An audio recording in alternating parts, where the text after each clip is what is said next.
Hello and welcome to Riverland Women, the podcast which celebrates the amazing achievements and inspiring stories of women across South Australia's Riverland. I'm your host, Kerrie Lush from the podcast station. Join me each fortnight as we meet some of the extraordinary women who call this region home. This is Riverland Women.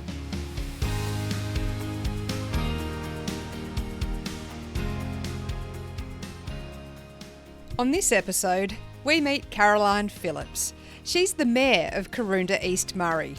But that's just the start. Caroline's been involved in so many things that have helped put her community on the map. Some of these include the incredible Silo project and helping to create the town's very first childcare and after-school care facility.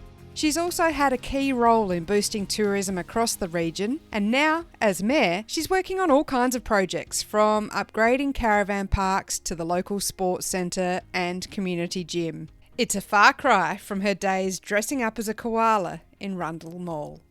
This is Caroline's story.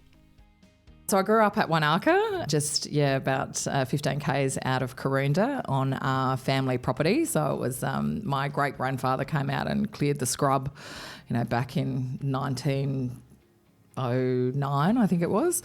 So, that's where I grew up on the family property and went to school here at Karoonda through until year 10. And then I headed off to Adelaide for a bit of big smoke experience and went down to Marrickville for a couple of years and uni and whatnot in Adelaide, spent some time overseas, but then came back here, I think it's about 17 years ago now, with my husband, wanting to raise a family and experience that part of the community life that we both had growing up, with our kids. Did you think when you were growing up that you'd eventually come back this way? I always had an interest in the farm, but I don't know that I ever really thought that was kind of my future in terms of, I studied international business at uni, majoring in marketing and that kind of thing. So that was really where my career was taking me. At one point I did do a bit of work with a mentor at the time and tried to look at, what was important to me and what was driving my passions, and that really kind of highlighted that regional communities was something I was really, really passionate about, and I guess that's what's kind of led me back here and led me into the roles that I'm doing now. So before you came back, you said you lived overseas for a bit. What sort of things did you do there? Where did you go? Randomly I lived in Norway, in Oslo, for 6 months. I studied at the Norwegian School of Management. So we were actually doing what was the equivalent of their master's programs over there. It was taught in English. That was an amazing experience to study. I lived in a dorm of, I think it was like 20 other international students. I was the only Australian though, so that was quite interesting.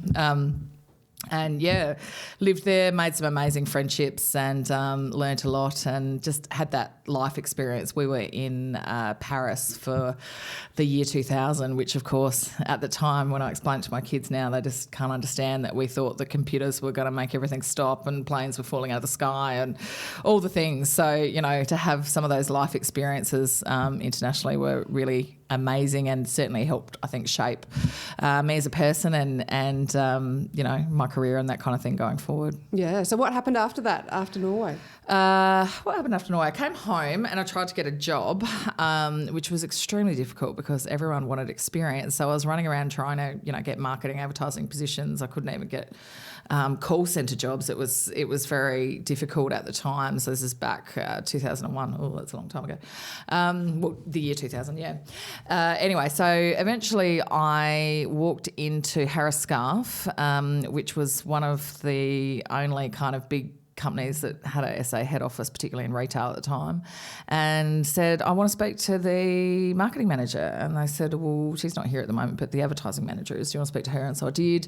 And I said, I just want some experience. I'll do anything, like give me some experience. Anyway, luckily this woman was a bit of a kindred spirit and put me on for work experience for Harris Scarf, where I did various tasks, including dressing up as Caramello the Koala and handing out things in the mall.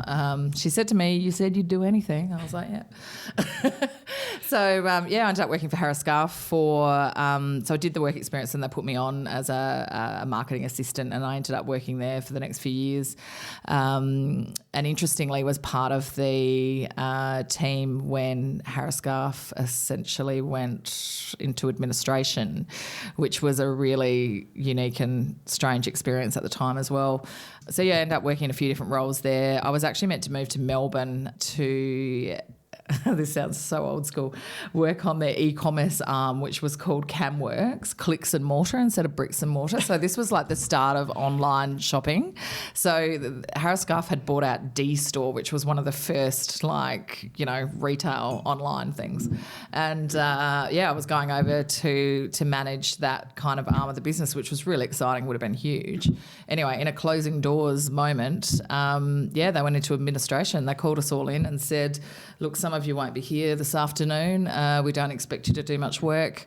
We're calling people into the office." And anyway, I survived that. I survived I guess they need people there to market what's left, don't they? They let go a lot of people, but I was still there, and so I continued to work on there and actually ended up managing the call centre in Harris Scarfe. So they brought everything back in-house because it was all about, shoestring budgets, etc. And continued to work there for another couple of years until the advertising manager that I referenced previously moved on to another role with the South Australian Tourism Commission actually. And I essentially followed her and then started working at the Tourism Commission in the research and communications team, and that was the start of a 10-year stint with SATC. So that kind of started my tourism background, and gained lots of experience there as well. So that wasn't something that you'd ever sort of thought about?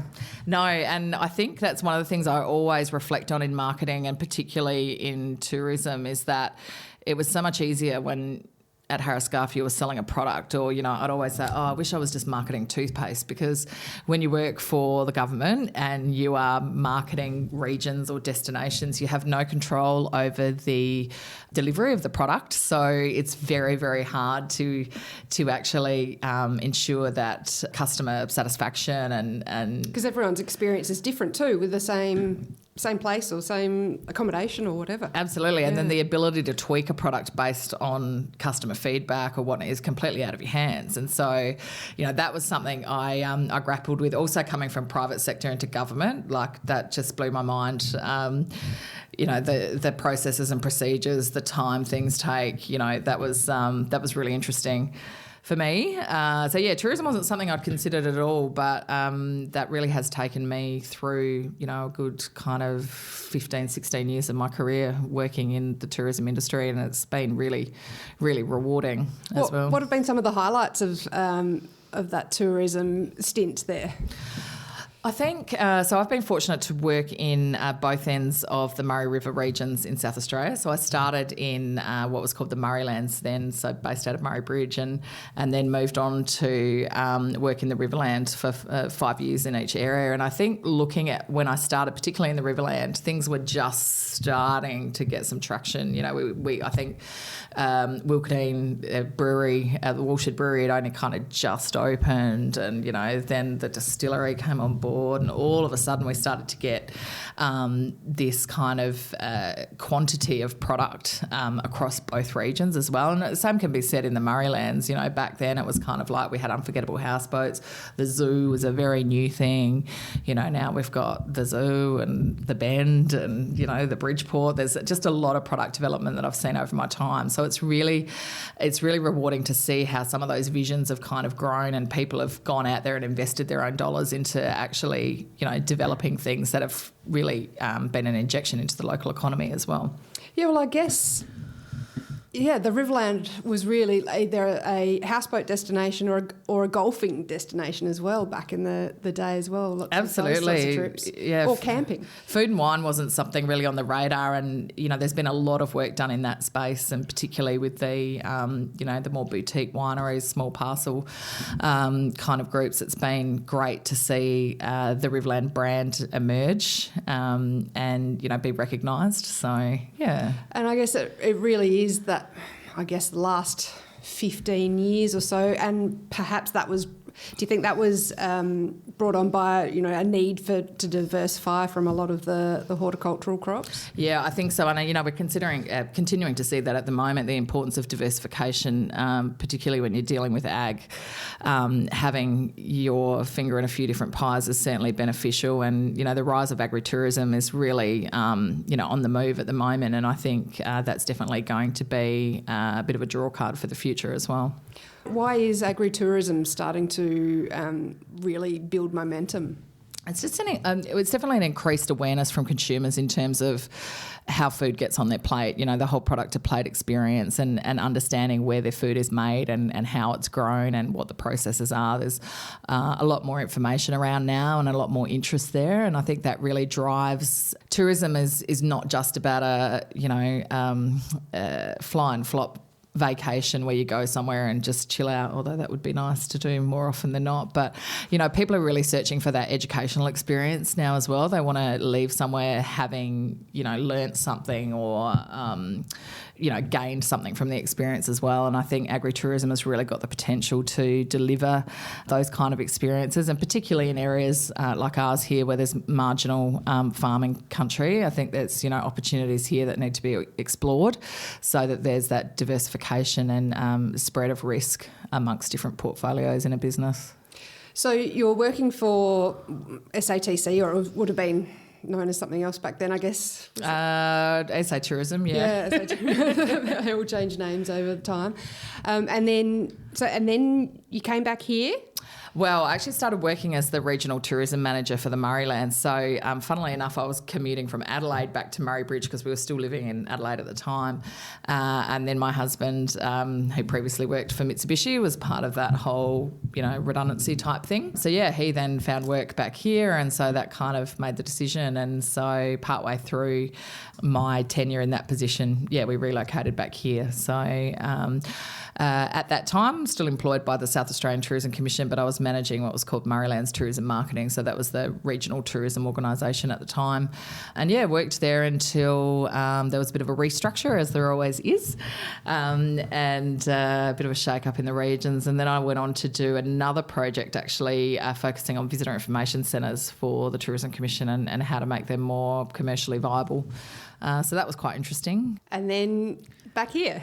Yeah, well, so then the Riverland after that. And so I picked up, I was doing some consulting at the time. So in between all of this, I kind of started my own business as well, and was doing a little, a few bits and pieces to support, and of course had 2 children during that time as well, just a sideline activity. So I had maternity leave and things like that. But then, ended up working for Destination Riverland as the general manager up there for 5 years. And during that time, kind of at the end of my tenure there, was when I took on the role of mayor here at District Council of Karoonda East Murray. So I had been an elected member previously, but took on the role of mayor, and then was due to wind up in February 2020, which was just when COVID hit, and that was just tragic for the tourism industry and particularly in the Riverland. So I ended up staying on through till September, I think it was, and then finished up there so I could focus more on what was happening here with the mayor side of things. So I'd imagine a fair bit of travel going back and forth between Karoonda, or you're Wynarka, aren't you? Yeah. Back to and up to Berry a few days a week. Yep. How did that all fit in? How did you manage that? Well, thankfully, Optus came to the party and adjusted the phone coverage during that time, not just for me, but because prior to that it was a bit of a challenge with phone service. But driving is just part of our everyday life out here, and I'm a sucker for a good true crime podcast, so they got me through. Although, when you're out the back of nowhere and you're listening to something like that and it's dark, sometimes it's like, maybe I should rethink my subject matter here. Did you work out how many kilometres you do a week or a year? No, it was crazy. I was only talking to my daughter about it the other day, and I said, do you remember when I was doing that? Because it was at least 3 days a week I was up and back, and I didn't stay up there because I wanted to be back here for the kids. So I was still fairly young at the time as well, and Yeah, no, she didn't really remember. So all these things we stress about. That's it. They don't remember. So you're on the family farm, like you're living there. So, and are you both working on that as well, or? Yeah. So my husband works for a machinery dealership in town here as well, and then in addition to the mayoral role, I'm still operating my own business at the moment, and doing some consulting in predominantly in the tourism space. So I'd like to say that I work on the farm. Not sure whether he would say that or not. We're very small scale though, so we're really just doing cereal cropping, and it's more of a hobby farm in terms of the kind of size of what we're doing. But we are lucky, particularly in the climate at the moment, that we do have off-farm income, and so for us it is a labour of love what we're doing there. But yeah, certainly the seasonal conditions do impact as well. Back when you were travelling up and down to the Riverland for that role with Destination Riverland, how did you manage with kids? I know you just seemed to do what you do at the time, but when you look back now, do you think, how did I do it? Well, interestingly, we had a bit of a role reversal at the time. So my husband had taken a break from the work that he was doing with the machinery dealership, and he was working kind of more part-time as well for another farmer. So he was able to do all the drop-offs, pickups, all that kind of stuff. Whereas when I finished at Destination Riverland, then he took on the full-time role. So we kind of, swapped that way. So I think, they were the things that, definitely we wouldn't have gotten through that if we weren't working as a team, and also family. So we're very lucky that both my parents and Troy's parents living locally here as well, and so they were always around to pick up. So the kids, they were never left waiting at the bus stop. That always worked out, but having that family support is just so significant. I think sometimes, being a couple of hours away, and I remember getting a call from the school saying, oh, Rebby's hit her tooth and we think she needs to go to the dentist, and that was always a bit like, but I think one of the great things, and I've always said about the local school here, is that, the amazing staff, and so it wasn't like, I'd feel like, oh, my child's alone, because they're there with, someone who's also their netball coach, or someone who is also their neighbour, or, that close-knit school community that you have in regional towns is exactly why we moved back to here to start off with as well. So that village. Yeah, absolutely. And, so those kind of things made it easier. So, it was a team effort, that's for sure. Yeah, absolutely. So what led you to local government? That's interesting. That was actually when I was on maternity leave with Ruby, my eldest. So I've actually been an elected member now for 14 years, and it was suggested to me by, I hadn't really thought of it before, to be honest, but it was suggested to me by someone in the community. Thought maybe I should put my hand up. So I was like, I'll have a bit of a read about this. So prior to that, I had been kind of interested in board work and that kind of stuff. So this seemed like a logical kind of, continuation of that theme. And basically I was an elected member for, I think it's 2 terms before I then became deputy mayor. So that progression through has been really, really interesting to see different councils come on board as well during those times. Elected members change and different themes and needs within the community as well. It's there's been a lot going on in that space over that period.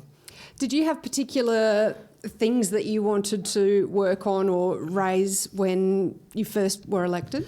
I think it was just more about providing a diversity of voice. So when I first started, most of the elected members had been on for like a minimum of 10 years, some 20.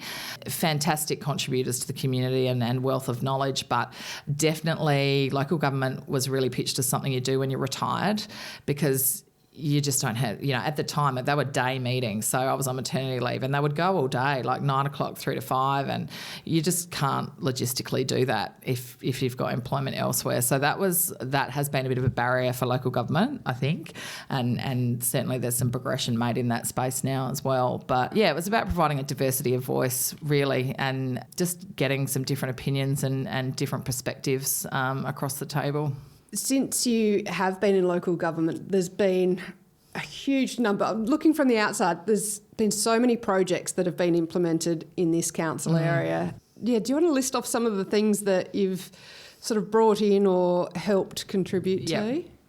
So I think one of the things to be aware of in this council is we have such a small ratepayer base. So I think it's something like 1,092 ratepayers. So the funds that we receive through rate revenue are a really small percentage. So our overall revenue is about 70% federal grants. So we're very, very heavily reliant on that. And we have a huge unsealed road network to maintain here. So something like 1,500 kilometres of unsealed road that we need to maintain. So that's a huge exercise, costly, base level services that we are legislated to provide before we actually get on to doing anything else. So for a long time there hadn't been anything really new built or developed in terms of infrastructure because we just literally couldn't afford it. We also don't have any debt in this council, so we've never actually gone into debt specifically to build things as such. During my time as mayor, I have been extremely fortunate too. We've received funding from the federal government for the Drought Communities program. So it was back in, I think it's 2018, we received $1 million of untied funding. So for us at the time, that was like a quarter of our annual operating budget. So our annual operating budget is like now it's 5, but it was $4 million at the time. So that was huge. So untied meaning you could do whatever you wanted with? The general guidelines were around it needs to stimulate economic growth within the region. So it's about creating a resilient local economy and preparedness in times of future drought. So it was quite topical at the time because people were kind of like, why aren't you giving it to the farmers? But it was absolutely about, doing other business to that whole diversification thing that we were talking about before. So some of the projects we did at the time that I am very, very proud of, and the one that I think has had the most impact on the community has been the childcare centre. So we designed, built and opened a childcare centre in something like 9 months, I think it was. We utilised a car park at the back of the institute and built off-site using a South Australian company, a modular build that was brought down here on the back of semis and craned in, and created this childcare centre that now employs, I think it's 6 or 7 local staff. It operates 5 days a week, and the flow-on benefits for that have been so significant in terms of, friends of mine that previously were unable to undertake further work and things like that have now been able to actually, go on and take up local jobs that they couldn't before because they didn't have that support. We also provide after-school care and before-school care, which was something we'd never done before. So for me, that has just been a real game changer for our community and a service that has been lacking here. And with the way that things are with remote working these days too, I guess people can work for businesses outside of the region that then brings more money into the local community. Absolutely. And, the staff there, we had a lot of those staff were travelling outside of the region to work in the childcare sector. So being able to keep those jobs locally has been, a great win for us. So in addition to the childcare centre, which has just continued to grow and expand, the silo project, and that's been huge. And it kind of at the time it was like, oh, everyone's painting silos, are we going to get on board? And it's like, no, we're going to do something different. And so we created the first Australian day-night experience here. There was much debate about what we were going to actually paint on the silos, and that's an exercise that I don't want to go through again anytime soon. Sitting around in the chamber debating the merits of various artwork with elected members was interesting, but we have the beautiful mural there which depicts, the sheep and the agriculture in the area, and of course and the dog, the dog, which happens to be my dog. I don't know if you knew that.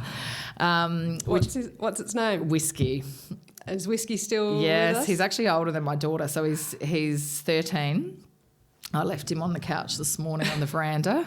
So that was quite a fluke, really. We were looking for just some stock shots, and I like to mess around with the camera a bit, and so I'd just given some shots to the staff, and then all of a sudden there's Whiskey. So, yes, he's been in to visit the silos and done some meet and greets when they were first, when it was first Media opened. star. Absolutely.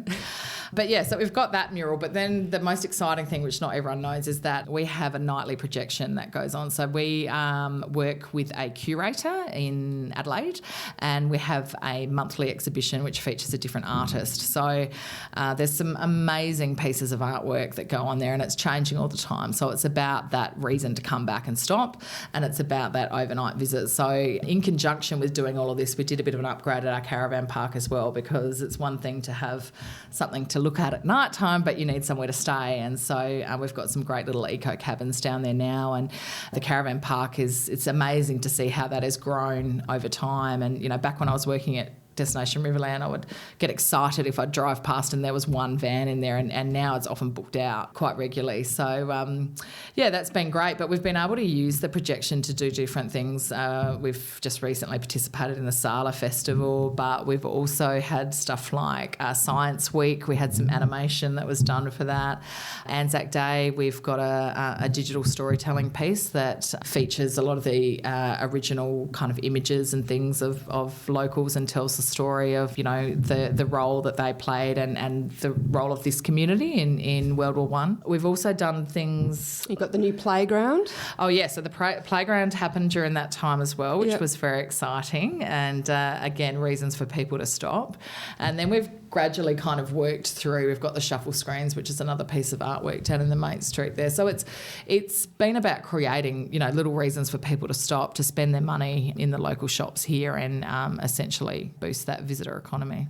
And even toilets. Haven't you done some toilets and playgrounds around some of the smaller towns as well? Yeah, absolutely. So the playground that was here was relocated out to Wynarka, and so there's now free camping available at Wynarka, and at Wombi the playground was refreshed there and toilet facilities created up there as well. So it was about bringing in some of those smaller communities outside as well, and linking them in with the main township. So there are a couple of projects. One of the other ones that is really cool has been working with our sporting facility down here to develop female change rooms, so new change room facilities, but also a community gym. And the community gym here has kind of been in existence for a long time, and it's moved from everywhere from the golf club to the institute to the shearing shed up at the depot, but now it's got its own specific home. And I think we've got something, on last count, something like 60 members are utilising it. So it's for a town of how many people? I know, 350 in the town. So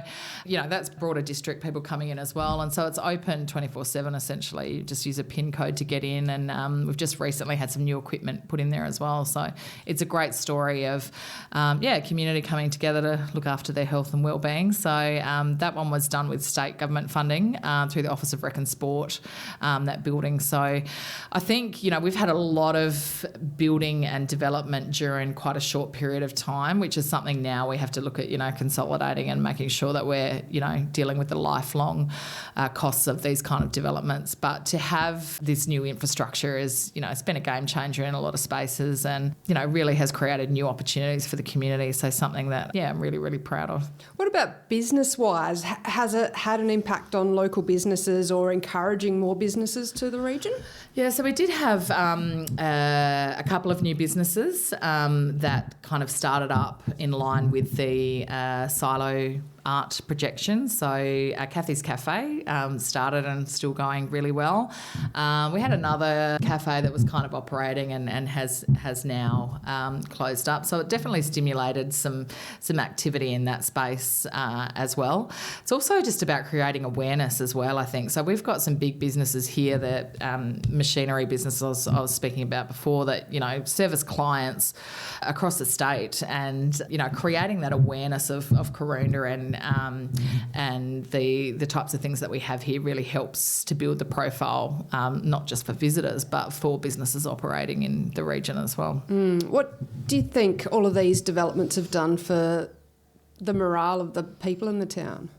I think they're proud. Often, interesting, we had the Minderi Halidom races just last weekend, and people travelling through, popping things up on Facebook about how great the town looks and things like that. And a lot of locals have shared that post recently since the weekend. And I think it just it creates that self-pride.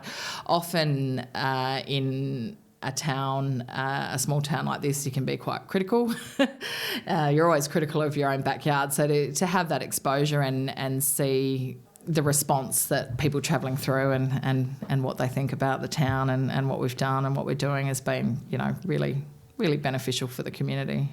So we've talked about the good things and the achievements and that sort of thing. Are there any downsides to being mayor of a small town? Oh, yes. It's hard. It's, you're never really off the clock. So a day at the footy will always include a discussion about someone's road or pothole or something like that. And that's okay. I think, one of the things about being in local government is you are there to represent your community. So if your community are not talking to you, well, then you're not doing your job. And so that's one of the things is really that always being on the clock and always being approachable for people to come in and chat to you. Sometimes that's hard in that sometimes, people make assumptions about certain things and not come in and chat to you. So that's something I really try and, reinforce and be available and try and encourage my elected members to be available and have those what are sometimes tough conversations in the community, because a lot of the time, we have to make tough calls in here around, expenditure and those kind of things. And there's a rationale for why we do what we do. And so explaining that usually helps definitely helps. They're the kind of difficult conversations that need to be had. I think one of the challenging things for me, but it also was a positive experience in the end, was leading the council through COVID. That was just, to use the word, unprecedented times. But, it was, quite surreal. I mean, I was putting out video messages to the community and just trying to reassure and...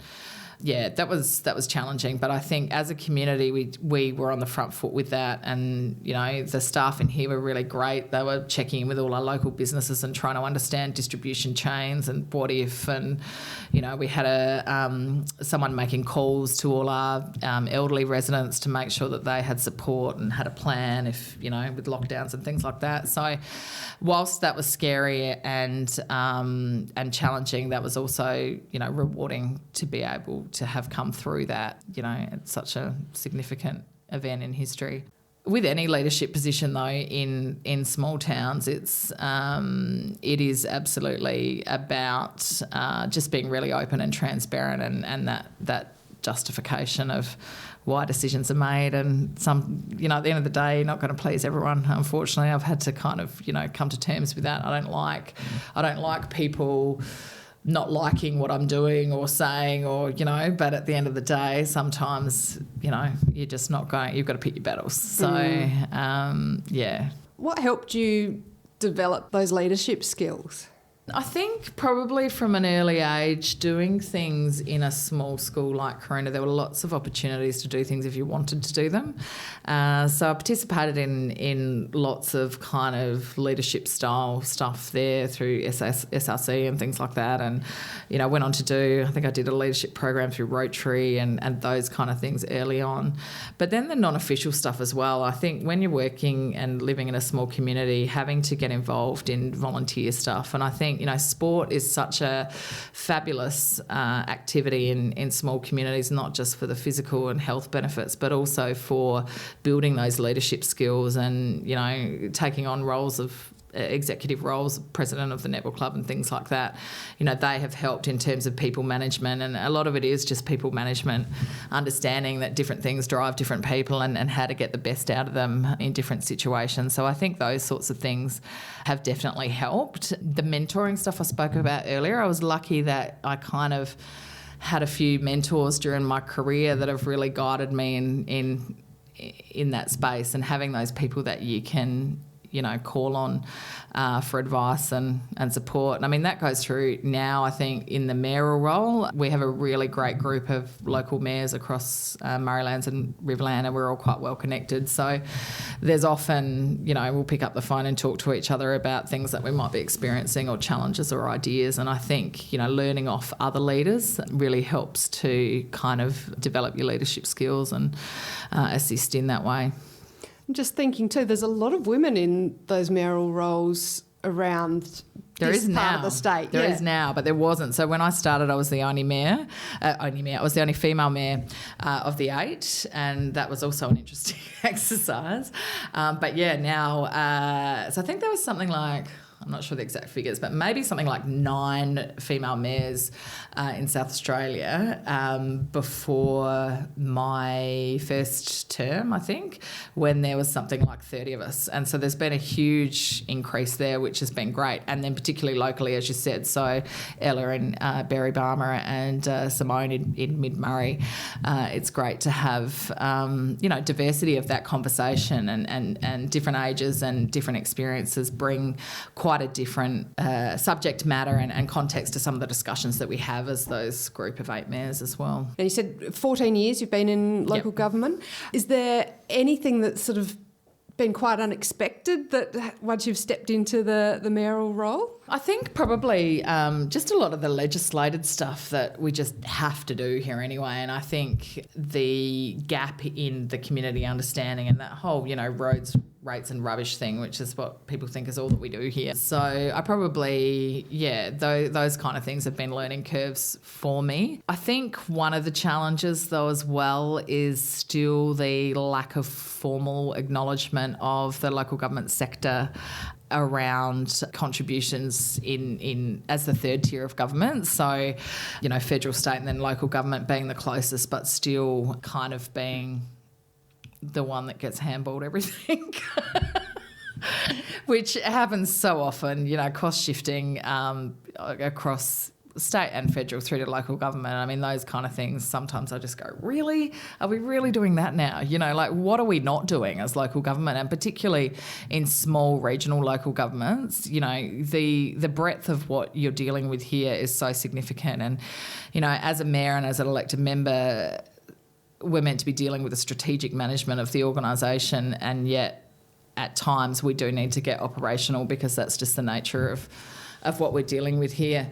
And I think what's becoming more relevant, or not relevant, but obvious to me at the moment as well. So one of the other things I do, I also sit on the Local Government Association of South Australia on their board, as well as I'm actually the president of Murraylands Riverland Local Government Association as well, and I sit on the South Australian Regional Organisation Council. So I'm in some of those leadership positions where I'm at the table having a conversation with other mayors across the state, and the gaps between in both understanding and knowledge, but just completely different ball games in terms of I'll be sitting at the LGA board table with the mayor of Port Adelaide Enfield, and then and we talk about how many types of issues that they're dealing with and then the types of issues that we're dealing with, and sometimes they're just poles apart, and yet we are both legislated to deliver a same level of service, and the funding is I mean, that's a whole nother conversation, but the way that funding is distributed through local government is completely different.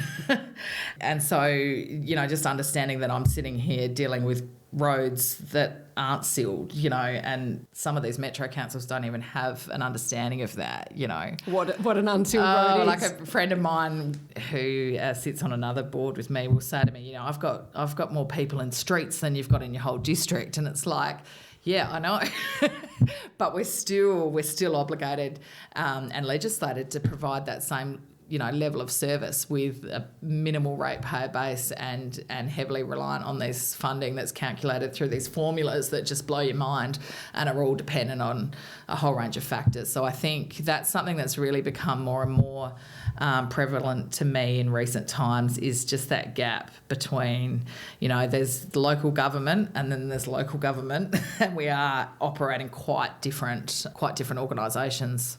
How time-consuming is it being a mayor and an elected member? It's as time-consuming as you want to make it, I think, and I have elected to move into some of those other leadership roles, really because, again, I want to provide that diversity of voice. So I'm the second smallest council in South Australia, but I want to be at that table with, the Port Adelaide Enfields and the Mitchams, and I want to be there having a voice for the smaller councils and providing some of that education and context, because you don't know what you don't know. That stuff can be really time-consuming because you're also there, it's not just sitting around having a chat, obviously. There's a whole lot of, work that goes with managing those organisations and, papers, and there's lots of reading prior that needs to be done, and sometimes I'll be reading stuff that is completely irrelevant to, what I'm doing here, but it's part of that role, on the state body. So it's what I choose to do, though. So I acknowledge that. But I really think as an elected member, it's you get in what you put out, and it's really important to do. It's not just the monthly meeting. It's important to do that work in your community outside of the monthly meeting. It's about getting that interaction. And then your other work roles, I would imagine, have come in handy with your mayoral role as far as your grant writing expertise. And tell us a little bit about some of the other work that you do in your other part of your life. So my marketing consultancy business is really, well, I say marketing consultancy, but it's really been working with predominantly regional businesses, small businesses around things like business planning, strategic planning, grant writing, social media management, that kind of stuff. I did just recently kind of moving into a different phase, but over the last 2 years I have had an employee who was doing a business admin traineeship with me, which was really great to be able to build the business a little bit more.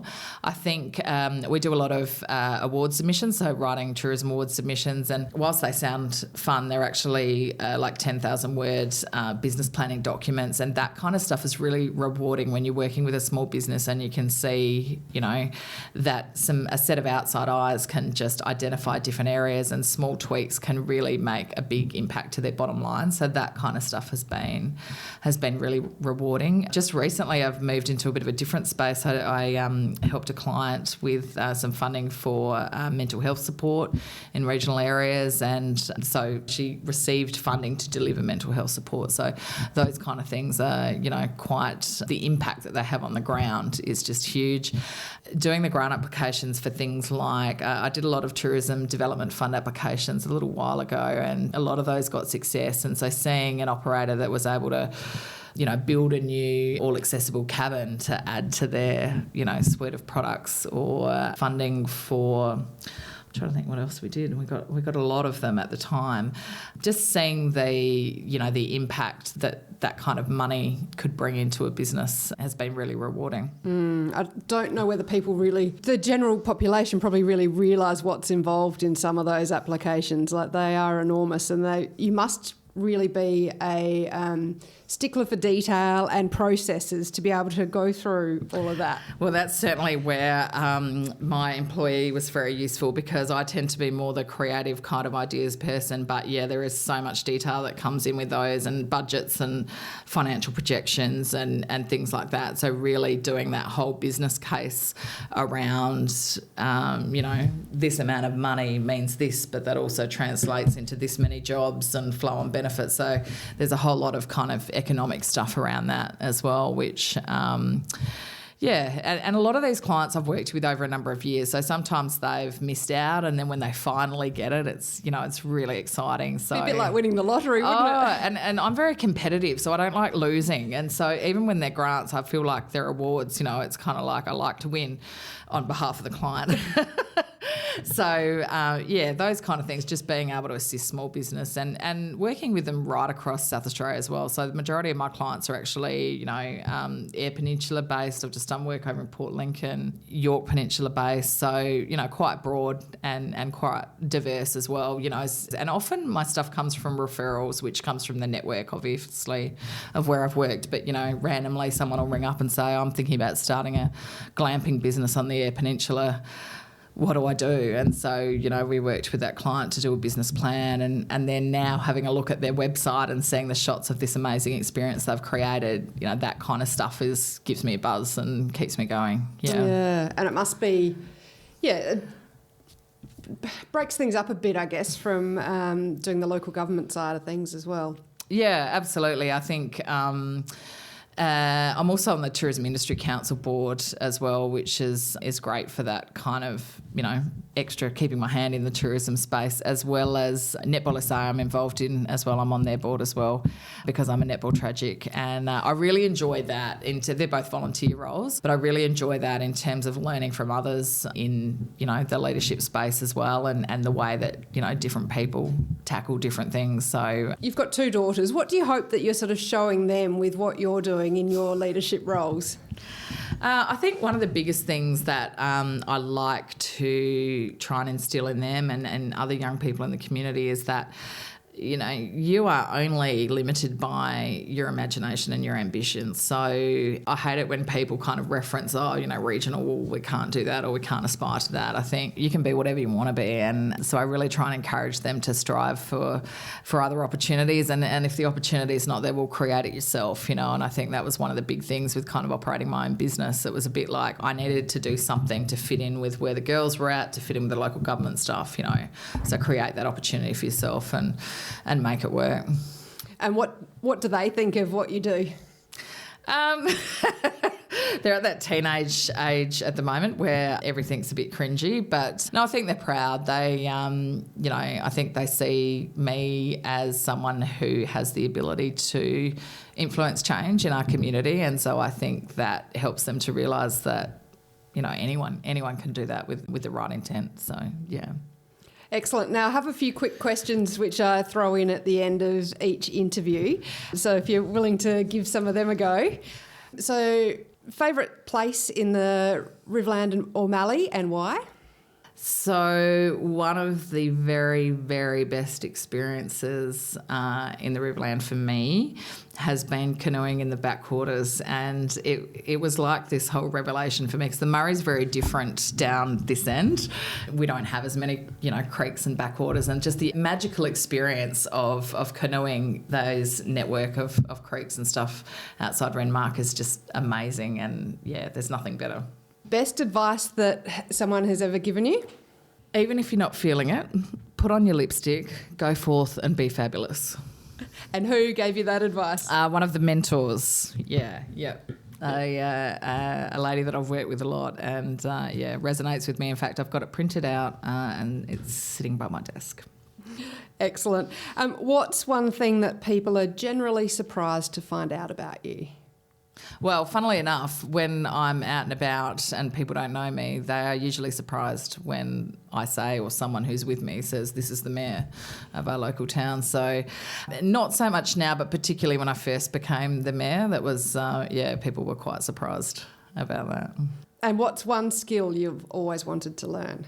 I wish I could read music. So I learnt the piano when I was younger, but I was terrible at really taking in the whole music reading side of things. So I can play like 3 songs and that's it.